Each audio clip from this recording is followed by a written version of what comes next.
I've been playing Uncharted games since day one. So I was sort of trying to figure out what is my ranking of Uncharted and The Last of Us. So basically the last 5 Naughty Dog games. So it doesn't count Crash Bandicoot. It doesn't count Jack and Daxter. Jack and Daxter, Golden Abyss. Yeah, which was Sony Bend. Yeah, Sony Bend. So which is the obviously the PSP game or the Vita game. I'm sorry.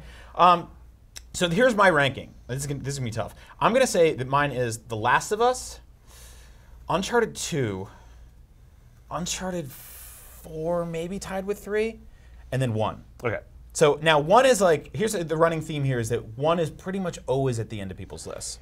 Yeah, I mean, it's totally like, if you look back at the time and place, it was an incredible achievement, but oh, sure. Everything 2 did just trumped it in every way imaginable. Yeah, and I think that something interesting about these games is that you remember them differently than they actually are, right? In your head, they all look like the most beautiful Indiana Jones movies, but when you go back and play them, you're like, oh, this, video games don't age as well as film does for the most part. And it was early in the PS3 where you were walking across a log and it was like, just make sure this is how you walk. You gotta balance. Yeah. It's like, no, just get that out of there. The first game did have like the motion control grenades and stuff like that, which I think they fixed in the re-release. So if I was to ask you now, you've finished now 2 of these games. No, 3. So I played through Uncharted 1 in the Nathan Drake collection. You skipped 2 and 3. I skipped the ones I probably should have played. Yeah.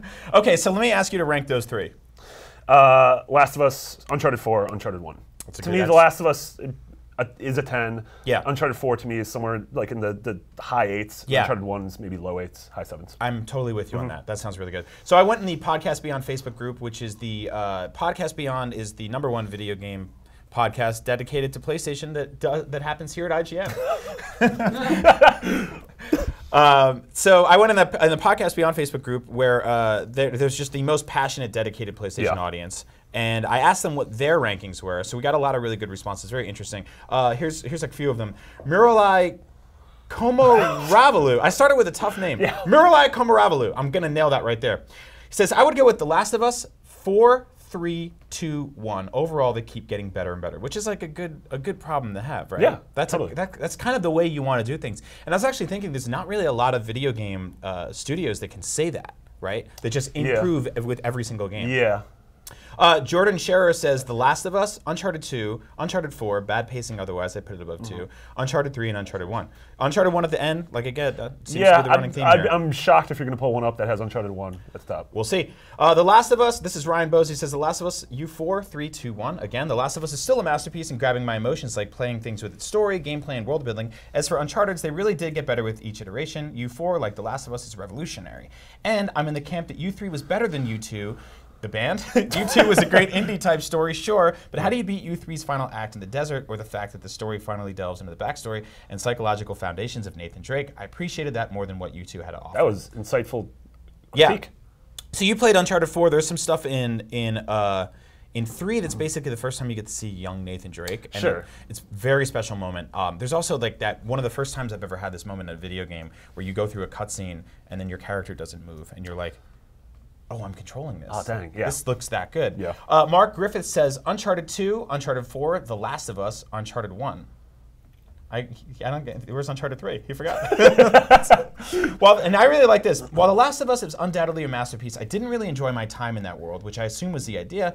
Uncharted, on the other hand, especially 2, are games I can play over and over again. Yeah, that's a really good point too, is I played through, in that one sitting I played through The Last of Us, and then when it came to PS4, I played through the first couple hours again, but I'm like, man, this sort of reminds me of like a movie like Schindler's List or something real. Like, this is amazing, but I don't know if I need to go through this again. Requiem for a Dream. Yeah, right? Totally. Yeah. Like, so weird story about that movie. I had a roommate in college that showed it to like 3 different girls on first dates. Was it like Marlon Wayans? Showed it on first dates? Yeah, like they would come. He'd meet a girl, and he'd be like, "Come over and watch a movie," because we were broke, Yeah. And he'd be like, well, "I only have 7 Blu-rays, so I'm gonna put on this one." And there were never any second dates. Yeah, that's like the Voight comp test. Yeah.